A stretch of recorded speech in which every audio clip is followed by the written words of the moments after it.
Welcome back to another video. Today we are in the Open Crate League, and let's see what we are running with.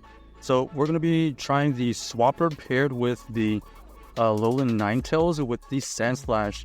We're going to switch out immediately because we want to match up this Noctowl with our two ice types in the back.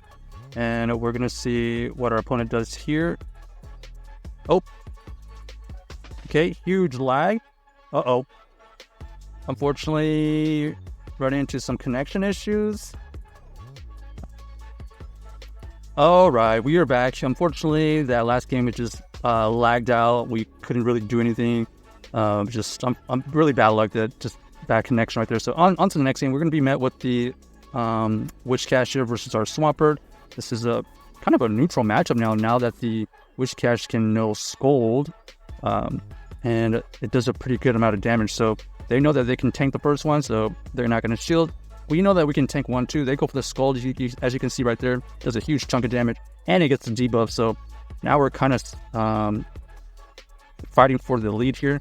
The second Hydro Cannon, they decide to shield. So we're just going to shield here because we think that we can outpace them.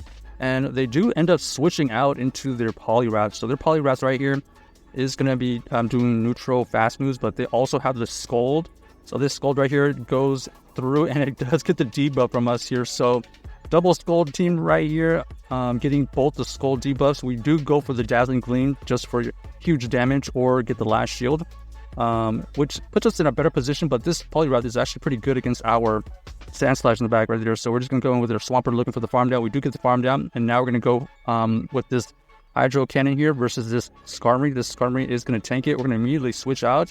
We know that this Skarmory potentially can know some flying attacks, but both of them are resistant. Just off chance they have a spicy move and go for a Flash Cannon, but we're just going to hope for the best. We do end up going for a potential farm down, but they decide to switch out, and luckily we have two moves already. And we go for Ice Punch there, and then farm down the Witch Cache, and then we're going to... Oh, okay. Unfortunately, we do not go for the back-to-back. They do get that Steel Wing to go through, and we actually lose that game right there. If we had thrown a bit on better timing, we would have been able to win that game right there. So GG's to our opponent right there. On to the next one. So we're going to be faced against the Lantern. Lantern versus this Swampert is going to be favorable for us, depending on the shield situation.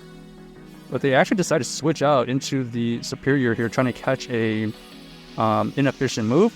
But we have the Shadow Sandslash. Oh, connection issues. Uh-oh.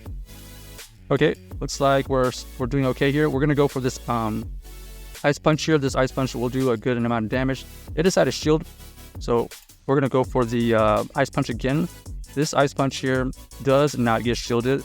But as you can see there, we are in farm down range. So all we have to do here is shield and then maintain alignment. We're going to look for the farm down right here because they did go for the Frenzy Plant. And then let's see what they actually bring back. Will they bring back a counter to this Sandslash? They do bring the Medicham. They do farm us down right there, but we do have a Ninetales for this Medicham. This Medicham is going to potentially throw a big move here. They decide to go for the Dynamic Punch. We do only take neutral from it. And then here we're going to catch a Surf. They're trying to combo play right there. So far they've had the classic Lantern Medicham team. Here we're going to go for this Earthquake because we want either the shield or potential KO, because we know that we can one shield here and over farm again and get to this Earthquake here. So we're going to purposely go all the way up to full energy. We have this Earthquake to go through. It should KO from this range, and then we should be close enough to get to a Hydro Cannon right here. Perfect. This Hydro Cannon potentially puts it into the... Okay, it definitely puts it into the Dazzling Gleam range, but I was going to say maybe it puts it into the Weather Ball range, but no need to do that. We're just going to guarantee the win with the Dazzling Gleam to go through because we were only maybe one fast move away from it. So GG's to our opponent right there. Let's see if we can continue this. So just quickly, while we're loading up here, we basically have an ABB team. We have a Swampert protected by two Ice types in the back. So Artifacts here, not a great matchup for the Swampert, so we switch out into the Ninetales. This Ninetales gets met with the Skeledirge. Skeledirge doing those fire incinerates are chunking away at our ice type in here. but we're going to fight back with a Dazzling Gleam. Even though it's resisted, it does a good amount of damage, like 40-45%. And then here, we're going to go for another chip move. The Weather Ball does get shielded, and we know that we have to come back in with the Swampert. So the Swampert is going to be able to tank one move here, so we're going to let this go. Okay, and then we're trying to pay attention here. What move does throw in, and can we potentially farm down? And the answer is yes. Now that they've thrown the Shadow Ball, they're going to be at least 3 Incinerates away, so we do get the farm down right there. So that is not bad. Swampert with a lot of energy right here. We're going to immediately swap out. We have a great backline. So this Shadow Sandslash is good against both their Artifact and their Trevenant right here. So they are in a bit of a trouble. We know that this Artifact knows Dragon or Ice moves here, so we don't have to show the first one. They decide to throw the Icy Wind, which is interesting. It does, on the one hand, debuff us, but it also allows us to farm extra because our attacks are doing less damage now. So here we're going to have to invest the shield, and then we're going to basically farm down at this point. Double debuff right here. We survive with a sliver of health. We go for this Ice Punch right here. I think one Shadow Claw did go through, so this Sandslash is gone. Even though double debuff Ice Punch only did about 50% right there, it should be in range of these moves there. Oh, unfortunately. Okay, well, we had double Hydro Cannons right there. Whew. We almost lost that right there if we didn't have all the energy on our Swampert stored up. But you can see there, the Sandslash did come in clutch because it did farm down and do enough to where we could take out that Trevenant right there. All right, next game, let's see what we find. We got the Swampert versus this Lantern. Okay, kind of a neutral game, depending on like what we shield here.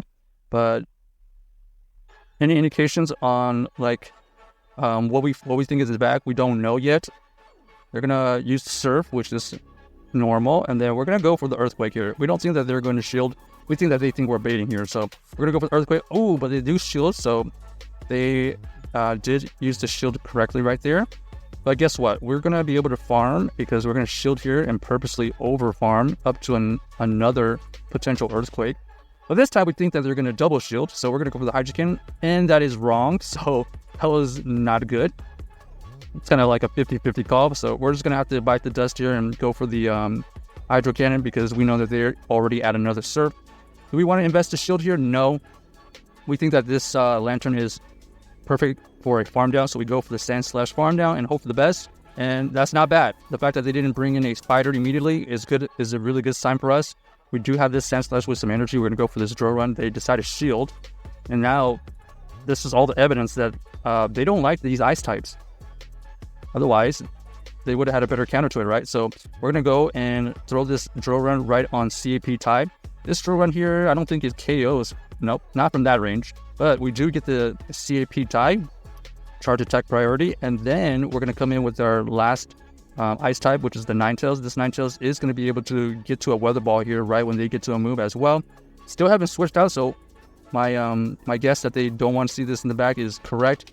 In fact, they do have the Dragon Knight right there, definitely weak to this ice move here. So GG's to our opponent right there.